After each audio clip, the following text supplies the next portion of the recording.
ನಮಸ್ಕಾರ ವಿದ್ಯಾರ್ಥಿಗಳೇ. ಮಾನವ ಚಟುವಟಿಕೆಗಳು ಪರಿಸರದ ಮೇಲೆ ಹಲವಾರು ಹಾನಿಕಾರಕ ಪರಿಣಾಮಗಳನ್ನ ತೋರಿಸುತ್ತವೆ ಎಂದು ನಿಮಗೆ ತಿಳಿದಿದೆ. ಪರಿಸರದ ಭೌತಿಕ, ರಾಸಾಯನಿಕ ಮತ್ತು ಜೈವಿಕ ಗುಣಲಕ್ಷಣಗಳಲ್ಲಿನ ಯಾವುದೇ ಅನಪೇಕ್ಷಿತ ಬದಲಾವಣೆಯನ್ನ ಮಾಲಿನ್ಯ ಎಂದು ಕರೆಯಲಾಗುತ್ತೆ.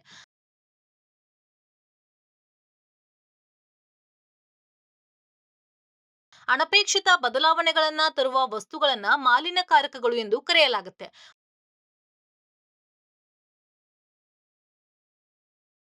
ಮಾಲಿನ್ಯಕಾರಕಗಳಲ್ಲಿ ರಾಸಾಯನಿಕಗಳು, ಅನಿಲಗಳು, ಘನತ್ಯಾಜ್ಯಗಳು ಮತ್ತು ಎಲೆಕ್ಟ್ರಾನಿಕ್ ತ್ಯಾಜ್ಯಗಳು ಸೇರಿವೆ.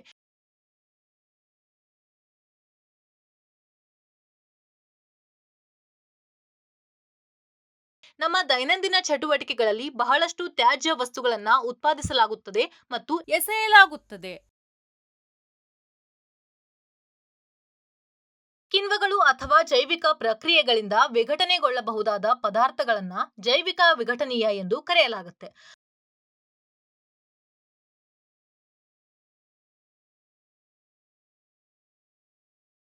ಪ್ಲಾಸ್ಟಿಕ್ನಂತಹ ಅನೇಕ ಮಾನವ ನಿರ್ಮಿತ ವಸ್ತುಗಳು ಬ್ಯಾಕ್ಟೀರಿಯಾ ಅಥವಾ ಇತರ ಸಪ್ರೋಫೈಟ್ಗಳ ಕ್ರಿಯೆಯಿಂದ ವಿಭಜನೆಯಾಗುವುದಿಲ್ಲ.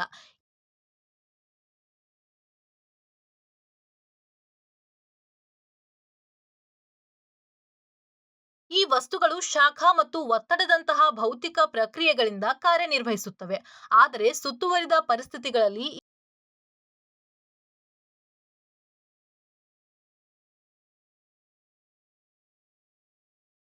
ಈ ಜೈವಿಕ ವಿಘಟನೀಯವಲ್ಲದ ತ್ಯಾಜ್ಯಗಳು ನಮ್ಮ ಪರಿಸರದಲ್ಲಿ ದೀರ್ಘಕಾಲದವರೆಗೆ ಇರುತ್ತವೆ ಮತ್ತು ಜೈವಿಕ ಪ್ರಕ್ರಿಯೆಗಳಿಂದ ವಿಭಜನೆಯಾಗುವುದಿಲ್ಲ.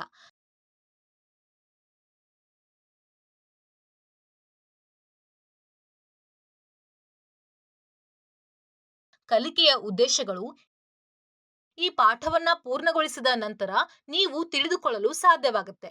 ಎಲೆಕ್ಟ್ರಾನಿಕ್ ತ್ಯಾಜ್ಯ ನಿರ್ವಹಣೆ, ಒಳಚರಂಡಿ ನಿರ್ವಹಣೆ, ಘನತ್ಯಾಜ್ಯ ನಿರ್ವಹಣೆ.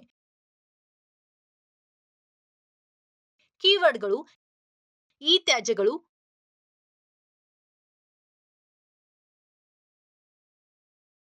ಭೂಕುಸಿತಗಳು,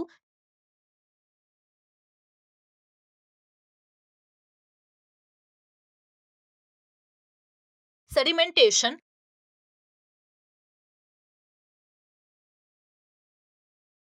ಸೋಂಕುಗಳೆತ, ಕೆಸರು,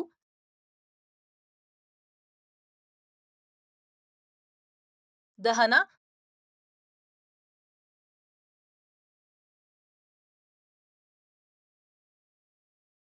ಕಾಂಪೋಸ್ಟಿಂಗ್,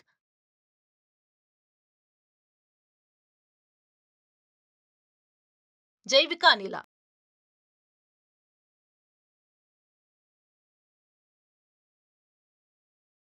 ಘನತ್ಯಾಜ್ಯ ನಿರ್ವಹಣೆಯ ಪರಿಕಲ್ಪನೆಯ ನಕ್ಷೆಯನ್ನ ನಾವು ಗಮನಿಸೋಣ.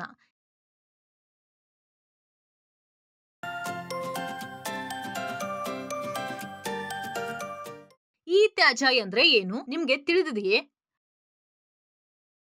ಈ ತ್ಯಾಜ್ಯವನ್ನ ಸಾಮಾನ್ಯವಾಗಿ ಎಲೆಕ್ಟ್ರಾನಿಕ್ ತ್ಯಾಜ್ಯ ಎಂದು ಕರೆಯಲಾಗುತ್ತೆ.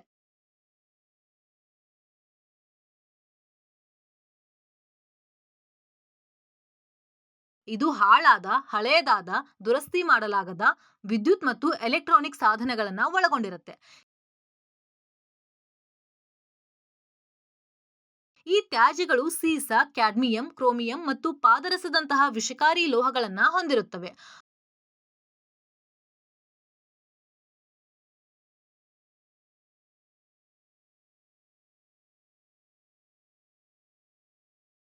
ಅವುಗಳು ಕಬ್ಬಿಣ, ತಾಮ್ರ, ಸಿಲಿಕಾನ್, ಅಲ್ಯೂಮಿನಿಯಂ ಮತ್ತು ಚಿನ್ನವನ್ನ ಸಹ ಹೊಂದಿರುತ್ತವೆ. ಇವುಗಳನ್ನ ಮರಳಿ ಪಡೆಯಬಹುದು.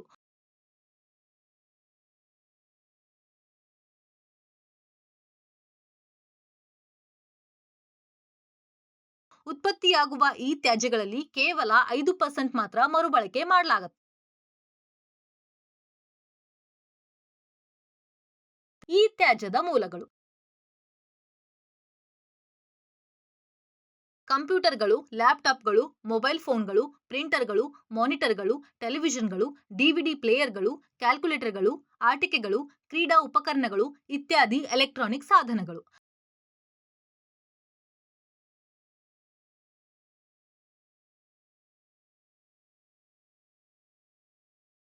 ರೆಫ್ರಿಜರೇಟರ್‌ಗಳು, ತೊಳೆಯುವ ಯಂತ್ರಗಳು, ಮೈಕ್ರೋವೇವ್ ಓವನ್‌ಗಳು, ಮಿಕ್ಸರ್‌ಗಳು, ಗ್ರೈಂಡರ್‌ಗಳು, ವಾಟರ್ ಹೀಟರ್‌ಗಳು ಮುಂತಾದ ಗೃಹೋಪಯೋಗಿ ವಿದ್ಯುತ್ ಉಪಕರಣಗಳು.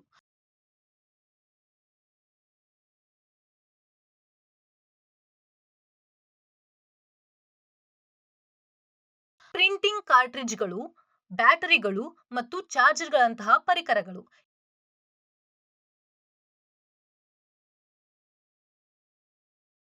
ಯಾವುದೇ ರೀತಿಯ ವಿದ್ಯುತ್ ಮತ್ತು ಎಲೆಕ್ಟ್ರಾನಿಕ್ ಸಾಧನಗಳನ್ನ ಜ್ಞಾನವಿಲ್ಲದೆ ವಿಲೇವಾರಿ ಮಾಡುವುದು ಭೂಕುಸಿತ ಮತ್ತು ನೀರಿನ ಮಾಲಿನ್ಯಕಾರಕಗಳಾಗಿ ಪರಿಣಮಿಸಬಹುದು.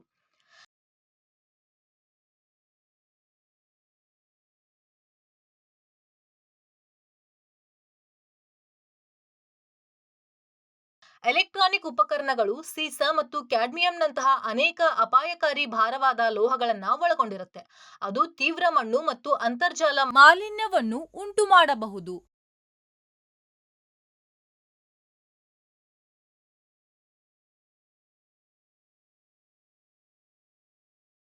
ಈ ತ್ಯಾಜ್ಯ ಡಂಪಿಂಗ್ ಯಾರ್ಡ್‌ಗಳು ಮತ್ತು ಹತ್ತಿರದ ಸ್ಥಳಗಳು ಕಲುಷಿತಗೊಂಡಿವೆ ಮತ್ತು ತೀವ್ರ ಆರೋಗ್ಯದ ಅಪಾಯವನ್ನ ಉಂಟುಮಾಡುತ್ತೆ.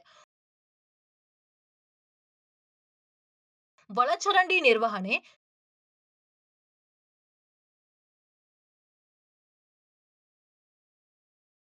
ಸಂಸ್ಕರಿಸಿದ ಕೊಳಚೆ ನೀರು ಅಥವಾ ದೇಶೀಯ ಮತ್ತು ಕೈಗಾರಿಕಾ ಪ್ರಕ್ರಿಯೆಗಳಿಂದ ಉತ್ಪತ್ತಿಯಾಗುವ ತ್ಯಾಜ್ಯ ನೀರು ನೀರಿನ ಮೂಲಕ ಪ್ರಮುಖ ಮಾಲಿನ್ಯವಾಗಿದೆ.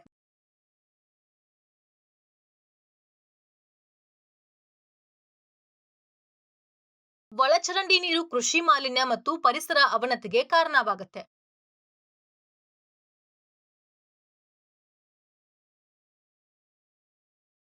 ಕೊಳಚೆ ನೀರು ಅಥವಾ ತ್ಯಾಜ್ಯ ನೀರಿನ ಮೂಲಗಳು ದೇಶೀಯ ಉದ್ದೇಶ ಅಥವಾ ಮನೆಯ ಚಟುವಟಿಕೆಗಳು, ಬಣ್ಣ ಮತ್ತು ಜವಳಿ ಕೈಗಾರಿಕೆಗಳು,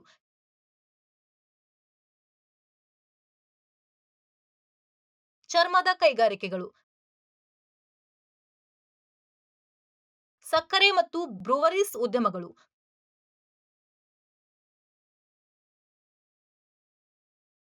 ಕಾಗದ ಮತ್ತು ತಿರುಳು ಕೈಗಾರಿಕೆಗಳು.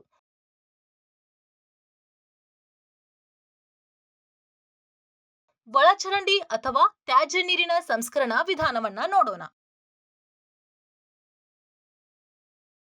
ಸಾಂಪ್ರದಾಯಿಕ ತ್ಯಾಜ್ಯ ನೀರಿನ ಸಂಸ್ಕರಣಾ ವಿಧಾನಗಳು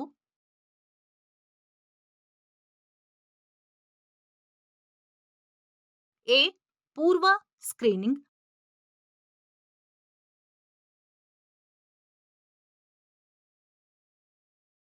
ಬಿ. ಗಾಳಿ. ಸಿ. ಕೆಸರು ನಿರ್ವಹಣೆ ಮತ್ತು ಡಿ. ನೀರಿನ ಮರುಬಳಕೆಯನ್ನ ಒಳಗೊಂಡಿರುತ್ತೆ. ಪೂರ್ವ ಪರಿಶೀಲನೆಯು ದೇಶೀಯ ಮತ್ತು ಕೈಗಾರಿಕಾ ಚಟುವಟಿಕೆಗಳಿಂದ ಉತ್ಪತ್ತಿಯಾಗುವ ತ್ಯಾಜ್ಯ ನೀರಿನಿಂದ ಮಣ್ಣು ಮತ್ತು ಘನ ಕಣಗಳನ್ನ ತೆಗೆಯುವುದನ್ನ ಒಳಗೊಂಡಿರುತ್ತೆ.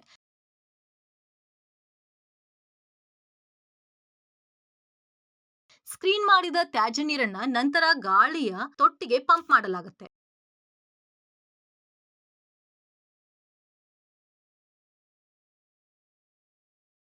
ಇಲ್ಲಿ ಸೂಕ್ಷ್ಮ ಜೀವಿಯ ಕಲ್ಮಶಗಳನ್ನ ಗಾಳಿಯ ಉಪಸ್ಥಿತಿಯಲ್ಲಿ ಸಂಭವಿಸುವ ಜೈವಿಕ ಅವನತಿಯಿಂದ ತೆಗೆದುಹಾಕಲಾಗುತ್ತೆ ಮತ್ತು ಅದನ್ನ ಗಾಳಿ ಎಂದು ಕರೆಯಲಾಗುತ್ತೆ.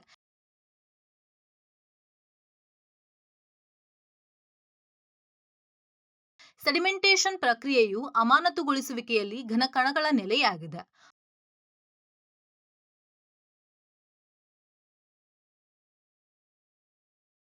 ಅಮಾನತುಗೊಳಿಸುವಿಕೆಯಿಂದ ಹೊರಬರುವ ಕಣಗಳನ್ನ ಕೆಸರು ಎಂದು ಕರೆಯಲಾಗುತ್ತೆ.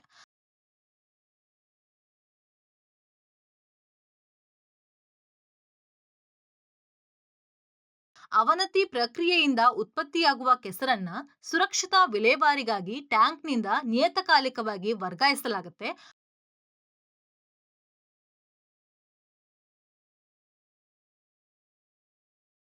ಮತ್ತು ಕೆಸರು ತೆಗೆಯುವಿಕೆ ಎಂದು ಕರೆಯಲಾಗುತ್ತೆ.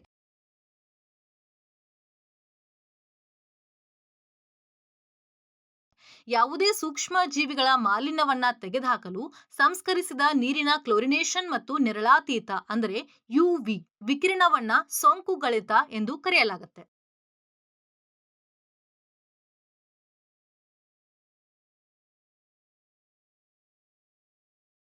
ನೀರನ್ನ ನಂತರ ದೇಶೀಯ ಅಥವಾ ಕೈಗಾರಿಕಾ ಉದ್ದೇಶಗಳಿಗಾಗಿ ಸರಬರಾಜು ಮಾಡಲಾಗುತ್ತೆ. ನೀರಿನ ಮರುಬಳಕೆ ಎಂದು ಕರೆಯಲಾಗುತ್ತೆ.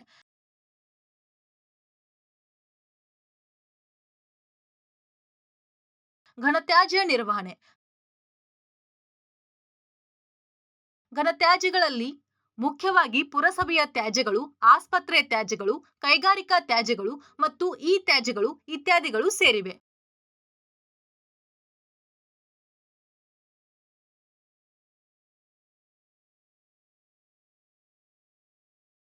ಘನತ್ಯಾಜ್ಯಗಳನ್ನ ಮಣ್ಣಿನಲ್ಲಿ ಸುರಿಸಲಾಗುತ್ತೆ. ಇದು ಭೂದೃಶ್ಯ ಮಾಲಿನ್ಯಕ್ಕೆ ಕಾರಣವಾಗುತ್ತದೆ.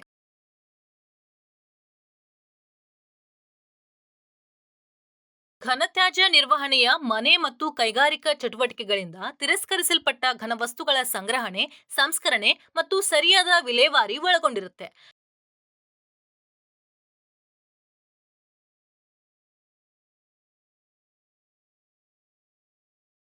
ಘನತ್ಯಾಜ್ಯ ವಿಲೇವಾರಿ ವಿಧಾನಗಳು ವಿಂಗಡಣೆ. ಇದು ಜೈವಿಕ ವಿಘಟನೀಯ ಮತ್ತು ಜೈವಿಕ ವಿಘಟನೀಯವಲ್ಲದ ತ್ಯಾಜ್ಯಗಳಂತಹ ವಿವಿಧ ರೀತಿಯ ತ್ಯಾಜ್ಯ ವಸ್ತುಗಳ ಪ್ರತ್ಯೇಕತೆಯಾಗಿದೆ.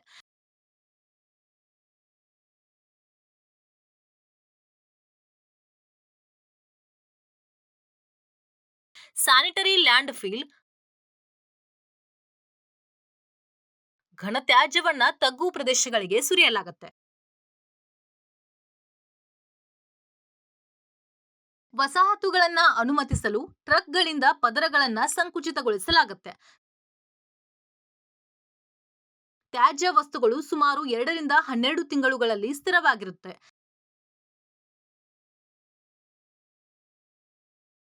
ಸಾವಯವ ಪದಾರ್ಥವು ವಿಭಜನೆಗೆ ಒಳಗಾಗುತ್ತೆ.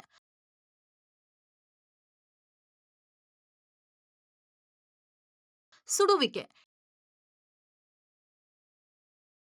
ಇದು ಜೈವಿಕ ವಿಘಟನೀಯವಲ್ಲದ ಘನತ್ಯಾಜ್ಯಗಳನ್ನ ಸರಿಯಾಗಿ ನಿರ್ಮಿಸಿದ ಕುಲುಮೆಗಳಲ್ಲಿ ಹೆಚ್ಚಿದ ತಾಪಮಾನದಲ್ಲಿ ಸುಡುವುದು.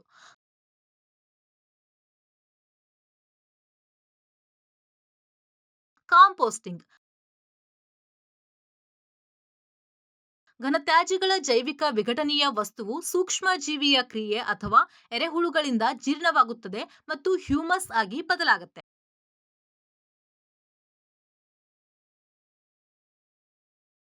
ತ್ಯಾಜ್ಯಗಳ ಮರುಬಳಕೆ ಹಳೆಯ ಪುಸ್ತಕಗಳು, ನಿಯತಕಾಲಿಕೆಗಳು ಮತ್ತು ವೃತ್ತಪತ್ರಿಕೆಗಳು, ಪೇಪರ್ಗಳನ್ನ ಪೇಪರ್ ಮಿಲ್ಗಳಲ್ಲಿ ಪೇಪರ್ಗಳನ್ನ ತಯಾರಿಸಲು ಮರುಬಳಕೆ ಮಾಡಲಾಗುತ್ತೆ.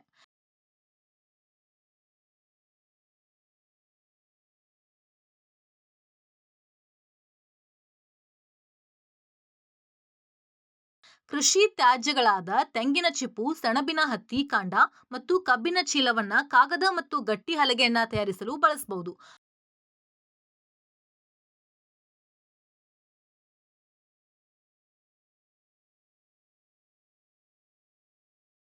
ಭತ್ತದ ಸಿಪ್ಪೆಯನ್ನ ಜಾನುವಾರುಗಳ ಮೇವುಗಳಾಗಿ ಬಳಸಬಹುದು.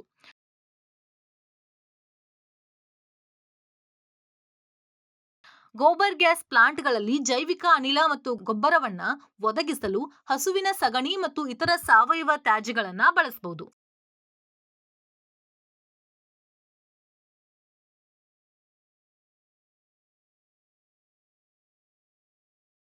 ಫೋರ್ ಆರ್ ವಿಧಾನ ಪರಿಣಾಮಕಾರಿಯಾಗಿ ತ್ಯಾಜ್ಯ ನಿರ್ವಹಣೆಗಾಗಿ ಕಡಿಮೆಗೊಳಿಸು, ಮರುಬಳಕೆ, ಮರುಬಳಕೆ ಮತ್ತು ಮರುಬಳಕೆಯಂತಹ 4R ವಿಧಾನವನ್ನ ಅನುಸರಿಸಬಹುದು.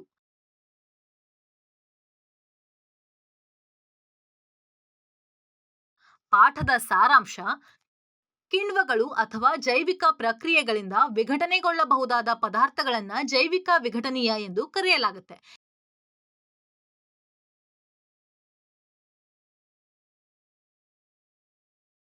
ಈ ಜೈವಿಕ ವಿಘಟನೀಯವಲ್ಲದ ತ್ಯಾಜ್ಯಗಳು ನಮ್ಮ ಪರಿಸರದಲ್ಲಿ ದೀರ್ಘಕಾಲ ಉಳಿಯುತ್ತವೆ ಮತ್ತು ಜೈವಿಕ ಪ್ರಕ್ರಿಯೆಗಳಿಂದ ವಿಭಜನೆಯಾಗುವುದಿಲ್ಲ.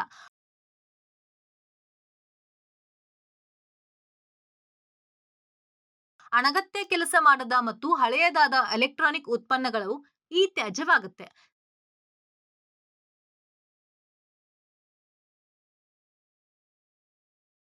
ಸಂಸ್ಕರಿಸಿದ ಕೊಳಚೆ ನೀರು ಅಥವಾ ದೇಶೀಯ ಮತ್ತು ಕೈಗಾರಿಕಾ ಪ್ರಕ್ರಿಯೆಗಳಿಂದ ಉತ್ಪತ್ತಿಯಾಗುವ ತ್ಯಾಜ್ಯ ನೀರು ನೀರಿನ ಮೂಲಗಳ ಪ್ರಮುಖ ಮಾಲಿನ್ಯವಾಗಿದೆ.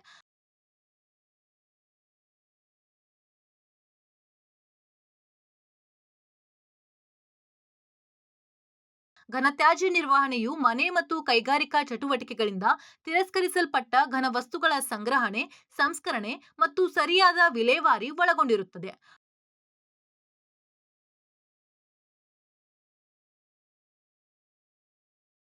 ಪರಿಣಾಮಕಾರಿಯಾಗಿ ತ್ಯಾಜ್ಯ ನಿರ್ವಹಣೆಗಾಗಿ ಕಡಿಮೆಗೊಳಿಸುವಿಕೆ, ಮರುಬಳಕೆ, ಮರುಬಳಕೆ ಮತ್ತು ಮರುಬಳಕೆಯಂತಹ 4R ವಿಧಾನವನ್ನ ಅನುಸರಿಸಬಹುದು.